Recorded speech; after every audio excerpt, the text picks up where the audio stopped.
नमस्कार दोस्तों, एक बार फिर स्वागत है आपका आपके अपने चैनल लाइव उमंग में। तो आज हम इस वीडियो के माध्यम से बात करने वाले हैं अभी DSSSB में एक लेटेस्ट भर्ती का नोटिफिकेशन जारी किया गया है। और वो किस चीज़ की भर्ती है? DSSSB लोअर डिवीजन क्लर्क यानी DSSSB LDC रिक्वायरमेंट 2021 का नोटिफिकेशन अभी हाल ही में जारी किया गया है। तो इस वीडियो के माध्यम से हम चर्चा करने वाले हैं कि DSSSB LDC का आपका सिलेक्शन प्रोसेस क्या होगा, DSSSB LDC का आपका एग्जाम पैटर्न क्या रहेगा, DSSSB LDC का आपका जो सिलेबस है वो क्या होगा, DSSSB LDC की आपकी सैलरी क्या रहेगी, और भी बहुत सारी बातें जो कि आपके मन में डाउट बनी हुई है, बहुत सारी बातें हम इस वीडियो के माध्यम से क्लियर करने वाले हैं। अगर आपके मन में कोई डाउट है तो आपको वीडियो डिस्क्रिप्शन में लिंक दिया हुआ है, आप उस पर क्लिक करके अपने सारे डाउट को क्लियर कर सकते हो। इसके अलावा आप नीचे दिए गए कमेंट बॉक्स में कमेंट करके अपने डाउट है वो क्लियर कर सकते हो। चलिए शुरू करते हैं आज की जानकारी को। आज की जानकारी किस चीज़ के बारे में है? DSSSB LDC वैकेंसी 2021 का नोटिफिकेशन अभी हाल ही में जारी किया गया है। दिल्ली अधीनस्थ सेवा चयन बोर्ड यानी DSSSB दिल्ली ने नगर निगम में जूनियर सचिवालय सहायक यानी LDC के रिक्त पदों को भरने के लिए एक भर्ती अधिसूचना जारी की है। इस अधिसूचना के अनुसार DSSSB ने दिल्ली नगर निगम में जूनियर सचिवालय सहायक यानी LDC यानी लोअर डिवीजन क्लर्क के 278 पदों पर ऑनलाइन आवेदन आमंत्रित किए हैं। योग्य और इच्छुक उम्मीदवार 25 मई 2021 से 24 जून 2021 तक आधिकारिक वेबसाइट के माध्यम से DSSSB में DSSSB लोअर डिवीजन क्लर्क भर्ती 2021 के लिए आवेदन कर सकते हैं। यहाँ हम DSSSB LDC ऑनलाइन फॉर्म 2021 के अन्य विवरण जैसे कि इसके लिए आयु सीमा क्या होगी, शैक्षणिक योग्यता क्या होगी, सिलेक्शन प्रोसेस क्या होगा, आवेदन शुल्क क्या होगा और आवेदन कैसे करना आदि के बारे में विस्तृत रूप से चर्चा करेंगे। तो चलिए सबसे पहले बात कर लेते हैं जो वैकेंसी डिटेल है उसके बारे में। वैकेंसी डिटेल के बारे में अगर बात करें तो पोस्ट कोड आपका 44/21 है, जिसमें आपकी जूनियर सेक्रेटरीट असिस्टेंट यानी LDC की पोस्ट है। पोस्ट वो डिपार्टमेंट का नाम क्या आपका म्यूनसिपल कॉरपोरेशन ऑफ दिल्ली, और जिसमें अगर बात करें AWS की 27 पोस्ट है, अनरिजर्व की 114 पोस्ट है, OBC की 75 पोस्ट है, SC की 41 पोस्ट है, ST की 21 पोस्ट है और टोटल 278 पदों के लिए क्या है आपसे आवेदन मांगे गए हैं। चलिए बात कर लेते हैं इन पदों के लिए आपकी शैक्षणिक योग्यता क्या होनी चाहिए। शैक्षणिक योग्यता के बारे में अगर बात करें तो उम्मीदवार को किसी भी मान्यता प्राप्त शिक्षा बोर्ड से 10वीं कक्षा पास और कम से कम आपकी क्या 35 शब्द प्रति मिनट अंग्रेजी में और या फिर 30 शब्द प्रति मिनट है वो हिंदी में क्या आपकी टाइपिंग स्पीड होनी चाहिए। तो ये आपको ध्यान रखना है। टाइपिंग टेस्ट होगा आपका इंग्लिश में 35 वर्ड पर मिनट और हिंदी में 30 वर्ड पर मिनट आपकी टाइपिंग स्पीड होनी चाहिए। अब बात कर लेते हैं आयु सीमा के बारे में। आयु सीमा के बारे में अगर बात करें तो आपकी मिनिमम आयु 18 वर्ष हो सकती है, मैक्सिमम आपकी 27 वर्ष है वो आयु हो सकती है। इसके अलावा आपको आयु में छूट भी दी जाएगी, जो आपको सरकारी नियमों के अनुसार छूट मिलती है वो छूट आपको यहाँ पे भी मिलेगी। चलिए बात कर लेते हैं इंपॉर्टेंट डेट के बारे में। तो DSSSB LDC का आपका जो वैकेंसी का नोटिफिकेशन है वो कब जारी किया गया है? 12 मई को। DSSSB LDC ऑनलाइन फॉर्म कब से शुरू हो रहे हैं आपके? वो हो रहे हैं 25 मई से। लास्ट डेट क्या होगी आपकी? 24 जून, यानी 24 जून से पहले आपको अपना फॉर्म भर के वो सबमिट कर देना है। चलिए बात करते हैं एप्लीकेशन फीस के बारे में। एप्लीकेशन फीस के बारे में अगर बात करें तो जनरल कैटेगरी OBC और AWS की 100 रुपये फीस रखी गई है। SC ST और PH कैंडिडेट या और फीमेल के लिए कोई भी फीस नहीं है, यानी किसी भी कैटेगरी फीमेल है उसकी कोई फीस नहीं है। फीस का भुगतान है वो आपको ऑनलाइन माध्यम से करना है, जैसे कि नेट बैंकिंग हो गया, डेबिट कार्ड हो गया, क्रेडिट कार्ड हो गया, इसके माध्यम से अपनी फीस का भुगतान कर सकते हो। चलिए बात कर लेते हैं एप्लीकेशन फीस बताई थी आपको। आपका जो सिलेक्शन प्रोसेस क्या रहेगा, यानी DSSSB LDC का आपका जो सिलेक्शन प्रोसेस है उसके बारे में अगर बात करें तो ये पहले आपका एक रिटन एग्जाम होगा, उसके बाद आपका एक स्किल टेस्ट होगा जो आपकी टाइपिंग टेस्ट के रूप में आपसे क्या है लिया जाएगा। चलिए बात कर लेते हैं जो आपका रिटन एग्जाम होगा LDC का, उसका एग्जाम पैटर्न क्या रहेगा।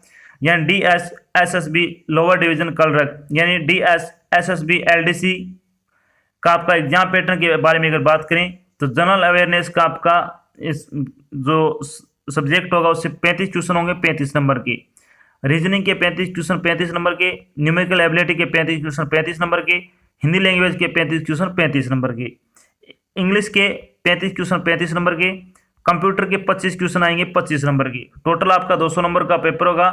200 के आपसे क्वेश्चन पूछे जाएंगे। पेपर आपका ऑब्जेक्टिव टाइप का होगा। चलिए बात कर लेते हैं पेपर के बारे में। पेपर आपका ऑब्जेक्टिव टाइप का होगा। पेपर में 200 बहुविकल्पीय प्रश्न होंगे। परीक्षा की समय अवधि 2 घंटे की होगी। प्रत्येक प्रश्न 1 अंक का होगा। प्रत्येक गलत उत्तर के लिए आपकी 0.25 अंक का नकारात्मक अंकन होगा, यानी आपकी नेगेटिव मार्किंग होगी प्रत्येक गलत उत्तर के लिए 1/4, यानी 1/4, यानी 4 क्वेश्चन आप गलत करते हो तो आपका 1 नंबर वो काट लिया जाएगा। चलिए बात कर लेते हैं सिलेबस क्या रहेगा आपका, यानी DSSB LDC का आपका सिलेबस के बारे में अगर बात करें तो जनरल नॉलेज का सिलेबस क्या रहेगा आपका, तो इसमें आएगा आपका current important day, Indian history, book and author, Indian national movement, award and honour, budget and 5 year plan, general polity, current affair, international और नेशनल दोनों आएगी, Indian economy, capital of India, international and national organisation, science and technology, sports, abbreviation और country and capital से संबंधित आपके क्या question पूछे जाएंगे। तो ये आपका हो गया जीके का सिलेबस।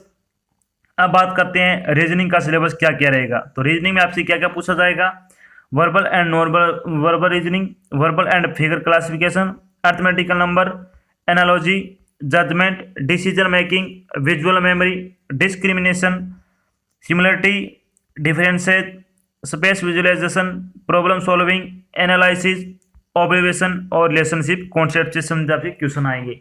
35 क्वेश्चन आएंगे, 35 ही नंबर के आएंगे। चलिए बात करते हैं न्यूमेरिकल एबिलिटी का आपका सिलेबस क्या रहेगा। तो इसमें आपका simplification, decimal and fraction, LCM and HCF, number system, simple and compound interest, mensuration, time and work, DI, ratio and proportion, percentage, average, profit and loss, discount, time and distance, table and graph से संबंधित आपके question पूछे जाएंगे। चलिए बारी आती है आपकी इंग्लिश के सिलेबस के बारे में। तो इंग्लिश में आपसे क्या क्या पूछा जाएगा, कौन कौन से टॉपिक होंगे इंग्लिश में, तो वो होगा आपका verb, tense, voice, subject verb agreement, article, comprehension, fill in the blank, adverb, error correction, sentence rearrangement, unseen passage, vocabulary, antonym synonyms, grammar और इडियम एंड फ्रेज से संबंधित आपके क्वेश्चन पूछे जाएंगे। चलिए अब बारी आती है आपकी हिंदी का सिलेबस। तो हिंदी का सिलेबस के बारे में अगर बात करें तो हिंदी में से कौन कौन से टॉपिक से संबंधित क्वेश्चन आएंगे, संधि और संधि विच्छेद, समास, उपसर्ग, पर्यायवाची शब्द, विलोम शब्द, युगम शब्द, शब्द शुद्धि, वाक्य शुद्धि, वाच्य, क्रिया, अनेक शब्दों के लिए एक शब्द, मुहावरे, लोकोक्तियाँ, अशुद्ध शब्दों का शुद्धिकरण और शब्दार्थ और अशुद्धि का कारण, वाच्य, क्रिया, वाक्यांश के लिए एक शब्द, मुहावरे और लोकोक्तियाँ और अंग्रेजी परिभाषा शब्दों के समानार्थक हिंदी शब्द। यह आपका हो गया सिलेबस हिंदी का। इसके बाद आपका कंप्यूटर का सिलेबस क्या रहेगा उसके बारे में अगर बात करें तो कंप्यूटर के सिलेबस के बारे में आपसे जितने भी बेसिक कंप्यूटर के जो आपके क्वेश्चन बनते हैं वो, यानी बेसिक फेमिलियरिटी विद कंप्यूटर, इसके अलावा इंटरनेट और social media and office automation से संबंधित आपके क्वेश्चन आएंगे। यानी जितने भी आपके कंप्यूटर के इंपॉर्टेंट क्वेश्चन है वो आपको अच्छी तरह से क्या याद कर लेने, इनमें से आपकी क्या है क्वेश्चन है वो पूछे जाएंगे। चलिए बात कर लेते हैं जब आपका फाइनल सिलेक्शन हो जाएगा, यानी जब आपका रिटन एग्जाम हो जाएगा उसके बाद आपका एक टाइपिंग टेस्ट होगा जिसमें आपकी टाइपिंग स्पीड देखी जाएगी।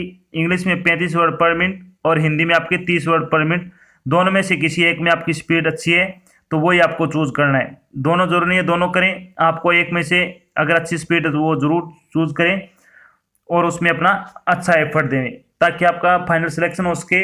और उसके बाद आपकी सैलरी के बारे में अगर बात करें, यानी DSSB LDC की सैलरी क्या रहेगी, तो LDC कलरक यानी लोअर डिवीजन कलरक की पोस्ट आपकी सैलरी होगी 5200 रुपये से लेकर 20,200 रुपये, प्लस में आपका ग्रेड पे होगा वो होगा 1900 रुपये, यानी आपकी 25 से 30,000 रुपये के आसपास आपकी सैलरी होगी पर मंथ के हिसाब से। बहुत अच्छी सैलरी है, अगर आप योग्यता रखते हो तो आपको ये फॉर्म जरूर अप्लाई करना चाहिए। तो ये तो थी आपकी एक छोटी जानकारी जिसमें हमने डिस्कस किया कि अभी DSSB में लेटेस्ट वैकेंसी का नोटिफिकेशन है वो आपका जारी हो चुका है, और साथ में हमने डिस्कस किया कि DSSB LDC का आपका सिलेक्शन प्रोसेस क्या रहेगा, DSSB LDC का आपका एग्जाम पैटर्न क्या होगा, DSSB LDC का आपका जो सिलेबस है वो क्या रहेगा, DSSB LDC की आपकी सैलरी क्या होगी, और भी बहुत सारी बातें जो आपके मन में डाउट बनी थी वो सारी बातें हमने यहाँ पे क्लियर कर ली है। आशा करता हूँ मैंने आपको जो जानकारी दी है वो आपको अच्छी लगी और समझ में आई है। अगर जानकारी अच्छी लगी तो इस वीडियो को लाइक और शेयर जरूर करें। अगर आप चैनल पर नए हैं तो चैनल को सब्सक्राइब कर लेना। साथ में आपको इधर एक बेल आइकन दिख रहा है, उसको आपको प्रेस कर लेना ताकि जब भी कोई नई जानकारी डाली जाए आपके पास उसका नोटिफिकेशन आ जाए और आप जल्द से जल्द ये जानकारी ज्वाइन कर सको। तो आज की जानकारी बस इतना ही, मिलते एक नई जानकारी के साथ, तब तक के लिए जय हिंद, जय भारत, धन्यवाद।